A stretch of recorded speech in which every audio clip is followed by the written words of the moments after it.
अस्सलाम वालेकुम, कैसे हैं आप सब। तो आज हम स्टार्ट करने जा रहे हैं बुक 3, जिसको कॉमनली D3 भी कहते हैं। और सबसे पहले हम इसका चैप्टर नंबर 1 ही करेंगे, जिसका नाम क्वाड्रेटिक इक्वेशन एंड फंक्शंस है। और आपके सामने है, ये आपको एक्सरसाइज नज़र आ रही होगी 1A। इसका आज हम क्वेश्चन नंबर 1 स्टार्ट करने लगे हैं। तो चैप्टर नंबर 1 जो है ये क्वाड्रेटिक इक्वेशन और फंक्शन से रिलेटेड है। और क्वाड्रेटिक इक्वेशंस क्या होती हैं और ये फंक्शंस बेसिकली क्या होते हैं, इनसे काफ़ी कुछ मटेरियल जो है इनका हम बुक 2 में पढ़ चुके हैं। तो उसी जैसा मटेरियल है कुछ स्टार्ट में, और जो जो ये आगे जाता रहेगा, जो चीज़ें इसमें चेंज होंगी या जो चीज़ इसमें थोड़ी सी एडवांस लेवल पे जाएंगी या थोड़ा सा डिफरेंट होगा, वो मैं साथ साथ चीज़ों को कोशिश करूँगा बताऊँ। तो आइए बगैर टाइम ज़ाय किए सबसे पहले स्टार्ट करते हैं इसकी 1A एक्सरसाइज। और सबसे पहले करते हैं इसका क्वेश्चन नंबर 1, देखते हैं उसमें हमसे क्या पूछा गया है और हमें जो इक्वेशंस दी गई हैं हम उनको किस तरीके से सॉल्व करना है। तो आप देख सकते हैं मैंने क्वेश्चन नंबर 1 का पार्ट नंबर A लिख लिया है यहाँ पे। ये क्वाड्रेटिक इक्वेशन है, क्योंकि आप लोग जानते हैं अब ये कि अगर आपके पास कोई भी एक्सप्रेशन हो या कोई भी इक्वेशन हो जिसमें आपको उस वेरिएबल की सबसे हाईएस्ट पार्ट 2 नज़र आए, तो ऐसी एक्सप्रेशन को या ऐसी इक्वेशन को हम क्वाड्रेटिक एक्सप्रेशन या क्वाड्रेटिक इक्वेशन बोलते हैं। तो इससे रिलेटेड बुक 2 के अंदर हम काफ़ी कुछ पढ़ चुके हैं। तो इस इक्वेशन को, जिसको हम क्वाड्रेटिक इक्वेशन बोल रहे हैं, इसको सॉल्व करने के बेसिकली 3 मेथड्स हैं। सबसे पहला मेथड तो ये होता है आप इस पर फैक्टराइजेशन अप्लाई करें और उसकी मदद से इसके रूट्स निकाल लें। और दूसरा मेथड ये होता है जिसको हम बोलते हैं by the help of quadratic formula. एक ख़ास फार्मूला होता है जिसको क्वाड्रेटिक फार्मूला बोलते हैं, और उसकी मदद से हम इस हर तरह की क्वाड्रेटिक इक्वेशन का सोल्यूशन निकाल लेते हैं या उसके रूट्स निकाल लेते हैं। और तीसरा आपके पास होता है कंप्लीटिंग स्क्वायर मेथड। तो ये तीनों चीज़ें यहाँ पे आएंगी। तो इस क्वेश्चन में जस्ट लिखा हुआ है सॉल्व। तो क्योंकि मेथड यहाँ पे नहीं मेंशन किया गया, तो मेरे पास चॉइस है कि मैं इसको जिस तरीके से भी करना चाहूँ वो कर सकता हूँ। अगर यहाँ पे मेथड अवेलेबल होता या ऊपर मेंशन किया जाता तो मैं कोशिश करता इसको उसी मेथड से सॉल्व करूँ। तो अभी मैं इसको सॉल्व करने जा रहा हूँ बाय फैक्टराइजेशन। और आप लोग ये भी जानते हैं कि जितनी हाईएस्ट पावर होती है पॉलिनोमियल की, उतनी उसके रूट्स होते हैं। तो यहाँ पे x की पावर 2 है, तो इसके 2 रूट्स होंगे, यानी इसके 2 आंसर्स आएंगे। तो अभी इस क्वाड्रेटिक एक्सप्रेशन को, बल्कि इस क्वाड्रेटिक इक्वेशन को, क्योंकि इक्वालिटी का साइन यहाँ पे मौजूद है, इसको हम सॉल्व करने जा रहे हैं with the help of factorization. और फैक्टराइजेशन के अंदर आपको पता है कि हम यूज़ करते थे मिडिल टर्म ब्रेकिंग मेथड। हम मिडिल टर्म ब्रेक करते थे और उसकी मदद से इसको सॉल्व किया करते थे। तो यहाँ पे आप देखें कि जो मिडिल टर्म है वो बेसिकली ये है, ठीक है, ये इसकी मिडिल टर्म है। हमने इसको ब्रेक करना है और इसकी मदद से इसके रूट्स निकालने हैं। तो इसके कुछ स्टेप वाइज थे, कुछ प्रोसीजर थे। तो इसको स्टार्ट करने से पहले सबसे पहला जो काम हम करते थे वो ये करते थे कि जो भी एक्स स्क्वायर का कॉफिशिएंट होता था, जैसे यहाँ पे एक्स स्क्वायर का कॉफिशिएंट लिखा हुआ है 2, इसको लास्ट वाले नंबर से, जो कि कांस्टेंट होता था, जिसमें कोई भी एक्स वाई नहीं नज़र आ रहा होता था, उससे मल्टीप्लाई करते थे। तो आप भी इस 2 को मल्टीप्लाई करें सबसे पहले -7 से। तो जब आप इस 2 को -7 से मल्टीप्लाई करेंगे तो आपके पास आंसर आएगा -14। अब आपको 2 नंबर ढूंढने होते थे, और वो 2 नंबर ऐसे होने चाहिए जिनको ऐड करने से या सब्ट्रैक्ट करने से आपको ये मिडिल टर्म यानी 5 मिले, और उन्हीं 2 नंबर्स को मल्टीप्लाई करने से ये वाला ही नंबर यानी -14 मिले। तो अब हमने इन 2 नंबर्स को ढूंढना है, और इन 2 नंबर्स को ढूंढने की कंडीशन मैं यहाँ पे बता चुका हूँ। पहली यही है कि आप इन दोनों को मल्टीप्लाई करें तो आपको यही नंबर -14 मिले, और उन्हीं 2 नंबर्स को ऐड सब्ट्रैक्ट करने से ये मिडिल टर्म मिल रही हो, जो कि बेसिकली यहाँ पे है 5। जो वेरिएबल है उसको मेंशन नहीं करते, जिसका जो कॉफिशिएंट है वो यहाँ पे मेंशन कर देते हैं। तो ऐसे नंबर कौन से हो सकते हैं, वो बहुत इजी हैं। अब वो हैं, एक है 7 और दूसरा हो सकता है -2। अगर 7 को और -2 को मल्टीप्लाई किया जाए तो आपको आंसर मिलता है -14। अब इन्हीं 2 नंबर्स की मदद से अगर 5 भी बन गया, यानी मिडिल टर्म भी मिलती है आपको ऐड या सब्ट्रैक्ट करने से, तो इसका मतलब है आपकी दोनों कंडीशन फुलफिल हो गई हैं और आप इसको मिडिल टर्म ब्रेक करने में कामयाब हो गए हैं, ठीक है। तो अगर आप देखें, मैं इसी नंबर 7 को लिखूँ और इस नंबर को -2 इस तरह लिख लूँ, ये वाला ही साइन आप सोच लें, मैंने यहाँ पर यूज़ कर लिया एक तरह का। तो 7 - 2 कितना होता है 5, यानी इन्हीं दोनों नंबर्स को मल्टीप्लाई करने से आपको -14 भी मिल रहा है, और इन्हीं 2 नंबर्स के यूज़ से आपको यहाँ पे 5 भी मिल रहा है, जो कि आपकी मिडिल टर्म है। आपको एक चीज़ का ख्याल रखना है कि मल्टीप्लिकेशन तो फिर भी थोड़ा जो है कन्वीनियंट होती है। ये जो यहाँ पे साइन आना है, इसमें एक चीज़ का ख्याल रखिएगा कि जो मिडिल टर्म के साथ साइन होता है, जैसे यहाँ पे मिडिल टर्म +5 है और उसके साथ प्लस का साइन है, वो इन दोनों नंबर में जो सबसे बड़ा नंबर होगा उसके साथ आपको वही साइन नज़र आएगा। तो अब देखें यहाँ पे 7 है, सबसे बड़ा नंबर है 7 और 2 में से, तो इसके साथ आपको प्लस का साइन ही है। तो ये वाला जो साइन होगा ये आपने खुद ऑब्जर्व कर लेना है कि यहाँ पे माइनस होना चाहिए या प्लस होना चाहिए। जाहिर बात है अगर प्लस होता तो 7 + 2 9 बन जाता, 5 ना बनता। इसलिए यहाँ पे क्या होना चाहिए माइनस। तो हमने इसको खुद से ऑब्जर्व करके भी यहाँ पे लगा लेना है।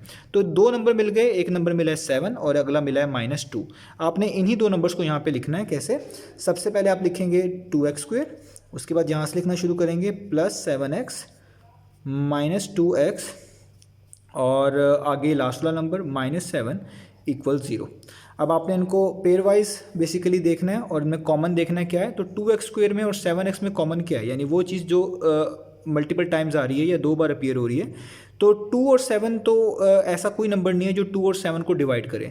तो जो नंबर 2 और 7 को या जो भी यहाँ पे नंबर लिखे होते हैं उनको डिवाइड कर रहा होता है उसको बेसिकली कॉमन के तौर पे बाहर लिखते हैं। तो 2 और 7 को डिवाइड करने वाला कोई भी नंबर नहीं है 1 के अलावा, तो इसलिए कॉमन तो नहीं बाहर लिखने की ज़रूरत। x² और x में कॉमन आ रहा है, यहाँ पे भी x मेंशन है, यहाँ पे भी x मेंशन है। तो मैं आपको बता चुका हूँ पहले भी कि जो लेटर्स होते हैं या वेरिएबल्स होते हैं इनमें जो छोटी पार्ट्स होती हैं उनको कॉमन के तौर पे बाहर लिखते हैं। तो यहाँ पे x की पावर 2 है, x की पावर 1 है, ये आपके पास छोटी पावर है। तो यहाँ पे आप x की पावर 1 को कॉमन बाहर लिख लेंगे। इस पर 1 लिख लें या ना लिखें कोई फ़र्क नहीं पड़ता।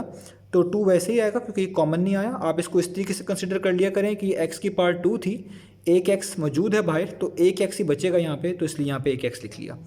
+7 वैसे ही आ जाएगा, एक x था वही बाहर मौजूद है, तो इसलिए यहाँ पे और कुछ नहीं आएगा, ब्रैकेट क्लोज। इसके अलावा आप लोग ये भी जानते हैं कि आपके पास जो चीज़ कॉमन आ रही होती है आप उसको इससे भी डिवाइड कर दें और इससे भी डिवाइड कर दें, तो जो आपको आंसर मिलेंगे वो यही मिलेंगे, 2x और 7। तो इस तरीके से भी आप इसको देख सकते हैं।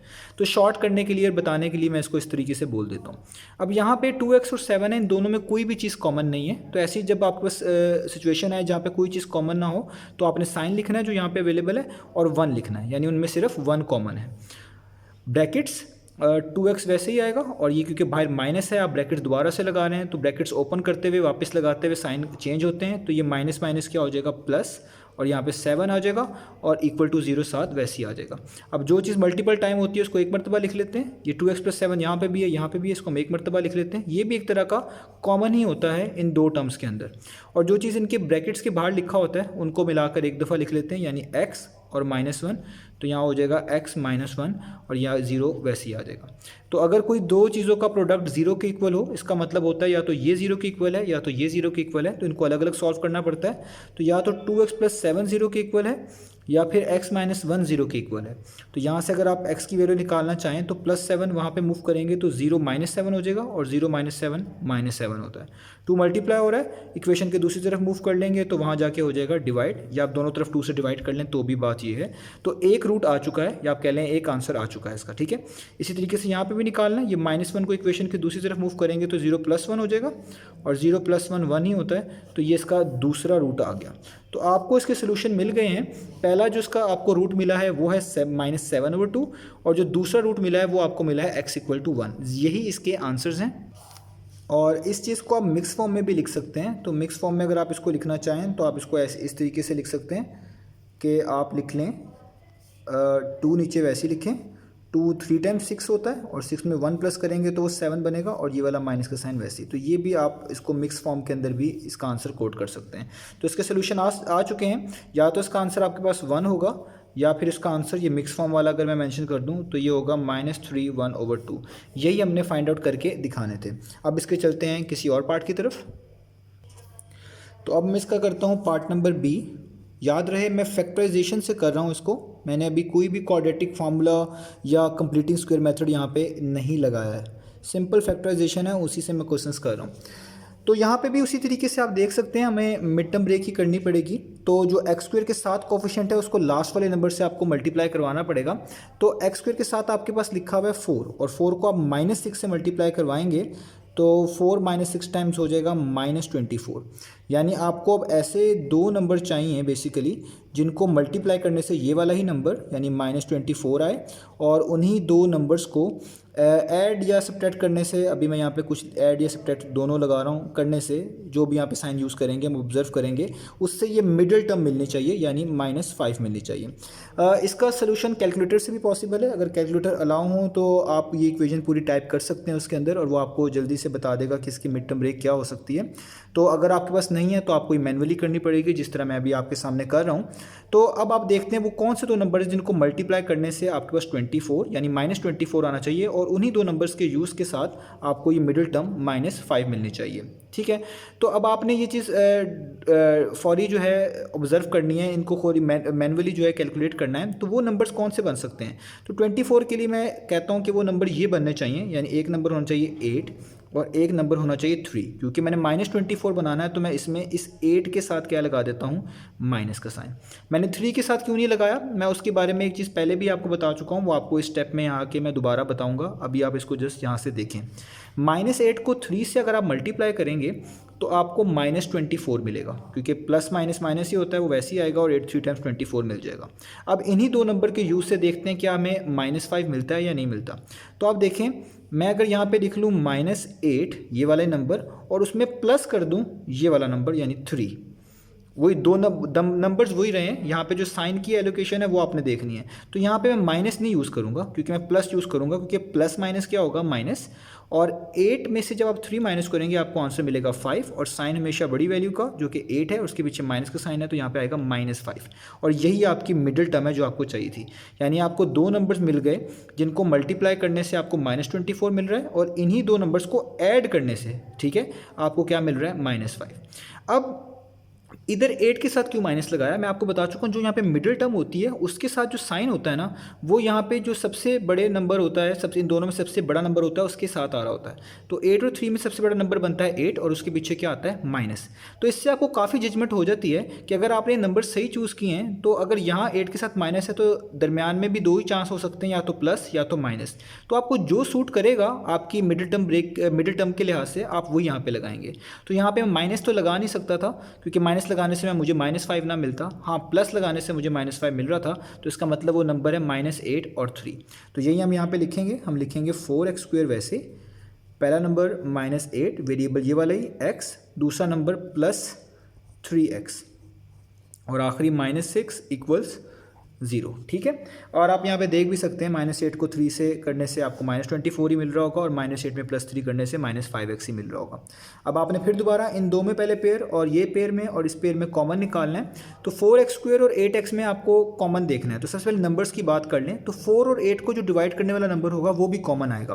तो 4 और 8 को डिवाइड करने वाला सबसे बड़ा नंबर देखना है, वो क्या है, वो है सिर्फ 4। 4 से बड़ा कोई और नंबर नहीं है जो 4 और 8 को डिवाइड करता हो, तो वो हम लिखेंगे बाहर कॉमन के तौर पे, यानी 4 आ गया कॉमन। x² और x में बता चुका हूँ, जो छोटी पार होती है उसको कॉमन में लिखते हैं। अगर दो आपके पास लेटर्स आ जाएं, जो पार्ट छोटी होगी उसको कॉमन के तौर पे बाहर लिख लेंगे, तो यहाँ पे आ जाएगा x बाहर। तो अब सब कुछ कॉमन आ चुका है, ब्रैकेट्स क्लोज। 4 1 टाइम्स 4 होता है, यहाँ पे 1 लिखें ना लिखें कोई फ़र्क नहीं पड़ता। x² में से एक x बाहर आ चुका है, तो एक x ही आपको यहाँ पे लिखना पड़ेगा। आप इस तरह भी देख सकते हैं, x टाइम्स x² बन रहा होना चाहिए, तो इसलिए एक x बाहर होगा तो एक x ही यहाँ पे बचेगा 2x में से। माइनस का साइन, 4 2 टाइम्स 8 होता है, तो यहाँ पे 2, यहाँ पे एक ही x है और वही बाहर मौजूद है, तो यहाँ पे और लिखने की ज़रूरत नहीं है, और ब्रैकेट क्लोज। मैं बता चुका हूँ, बार बार बताता हूँ कि जो चीज़ कॉमन ले रहे होते हैं आप उसको इससे भी डिवाइड करा दिया करें, इससे भी डिवाइड करा दिया करें, तो आपको आंसर ये मिलेगा x - 2 कटिंग के बाद। अब यहाँ पे आते हैं प्लस का साइन। 3 और 6 में कॉमन आ सकता है। 3 एक ऐसा नंबर है जो 3 को और 6 को डिवाइड करेगा, तो इसलिए सबसे बड़ा नंबर 3 ही है। यहाँ पे जो कॉमन आ रहा है, x तो दोनों में है नहीं, तो 3 1 टाइम्स 3, तो खाली x ही आएगा, यहाँ पे 1 लिखने की ज़रूरत नहीं है। -3 2 टाइम्स 6, और यहाँ पे = 0। ये दोनों सेम आ गए, इसका मतलब आपने फैक्टराइजेशन सही की है। तो जो चीज़ 2 मरतबा आ रही है इसको 1 मरतबा लिख लें, यानी x - 2 2 मरतबा आ रहा है, इसको 1 मरतबा लिख लेते हैं। ये भी एक तरह का कॉमन ही होता है। और जो चीज़ यहाँ पे लिखी हुई है बाहर और यहाँ पे, इनको मिलाकर लिखना पड़ेगा, यानी 4x और +3, और यहाँ से हम कर देंगे = 0। अब दोनों चीज़ों का प्रोडक्ट 0 के इक्वल है, तो आपको अलग अलग सॉल्व करना पड़ेगा, यानी या तो x - 2 = 0 हो सकता है, या फिर 4x + 3 को 0 के इक्वल रखा जा सकता है। यहाँ से -2 को इक्वेशन के दूसरी तरफ मूव करेंगे, 0 + 2 हो जाएगा, जिसको हम खाली x = 2 भी लिख दें तो कोई फ़र्क नहीं पड़ता। और यहाँ से जो +3 है ये वहाँ जाके -3 होगा, तो 0 - 3 -3 होता है। 4 मल्टीप्लाई हो रहा है, इक्वेशन की दूसरी तरफ मूव करने से डिवाइड होगा, तो ये हो जाएगा x = -3/4। तो इसके भी दोनों आंसर्स आ गए, यानी या तो x का आंसर 2 हो सकता है, या तो x का आंसर क्या हो सकता है, -3/4। तो ये दोनों ही इसके बेसिकली आंसर्स हैं। तो ये हो गया हमारे पास इसका पार्ट नंबर बी। आइए कोई और डिफरेंट पार्ट ट्राई करते हैं। तो अब इसका पार्ट नंबर जो सी है वो बिल्कुल सेम ही है, उसको मैं ट्राई नहीं कर रहा। हाँ, पार्ट नंबर डी थोड़ा सा चेंज है, उसको देख लेते हैं यहाँ पे। तो पार्ट नंबर डी में लिखा हुआ है 4 - 3x - x² = 0। ठीक है, तो देखिए यहाँ पे क्या चेंजेस आई हैं। आप देख सकते हैं जो स्टैंडर्ड इक्वेशन होती है ना, क्वाड्रेटिक इक्वेशन की जो जनरल फॉर्म होती है, यानी जिस तरह की सारी क्वाड्रेटिक इक्वेशन फॉर्म दिखनी चाहिए वो इस तरह की होती हैं। ax² plus B X plus C equal to 0। ठीक है, तो ये सारी क्वाड्रेटिक इक्वेशन कुछ इस तरह की फॉर्म की होती हैं। ठीक है, इसकी जनरल फॉर्म होती है और हम इसी तरीके से इसको फॉलो भी करते हैं। तो आप देखिए ज़रा यहाँ पे जो सबसे पहले लिखा होता है वो एक्स स्क्वेयर होता है, फिर एक्स वाली टर्म होती है और एंड पे कांस्टेंट सी होता है। तो ये जो इक्वेशन लिखी है ये बिल्कुल उल्टी लिखी हुई है। यहाँ पे पहले कांस्टेंट आ रहा है, बाद में एक्स आ रहा है और एंड पे एक्स स्क्वेयर आ रहा है। तो हमें चाहिए था पहले एक्स स्क्वेयर आए, बाद में एक्स आए और एंड पे कांस्टेंट आए। तो आप सबसे पहले इसको इस जैसा बना लें। तो जब भी आपको इस इक्वेशन की स्टैंडर्ड फॉर्म नहीं आएगी वो, तो आप उसको कोशिश करें उसको स्टैंडर्ड फॉर्म में ले आएँ, यानी इस जैसा लिख लें। तो सबसे पहले लिखेंगे माइनस एक्स स्क्वेयर, उसके बाद ये वाली टर्म माइनस 3x, क्योंकि इसको एक्स स्क्वायर के बाद एक्स आना चाहिए, और एंड पे आप कह लें ये +4 है ना, तो इसको एंड पे यहाँ पे लिख लें +4 और आगे आ जाएगा इक्वल टू 0। अब कोशिश ये होती है हमारी कि जो यहाँ पे ये एक्स स्क्वायर का कॉफिशिएंट है ना ये पॉजिटिव रहे, कोशिश हमारी ये होती है। तो इसको पॉजिटिव बना लीजिए, आप भी इसको पॉजिटिव बना लें। तो अब इसको पॉजिटिव बनाने का तरीका क्या होगा? एक तरीका तो ये होगा कि मैं इस इक्वेशन को दोनों तरफ किसी नेगेटिव नंबर से मल्टीप्लाई करवा दूँ। दूसरा तरीका हम इसको ऐसे भी बोलते हैं कि हम इसको माइनस को कॉमन ले लेते हैं। माइनस को कॉमन लेने का मतलब क्या होता है कि आपने माइनस से ही एक तरह का इसको मल्टीप्लाई करवा दिया दोनों साइड्स पे।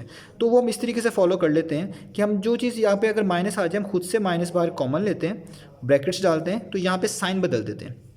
माइनस क्या हो जाएगा प्लस, उसको लिखने की अब ज़रूरत नहीं रहेगी।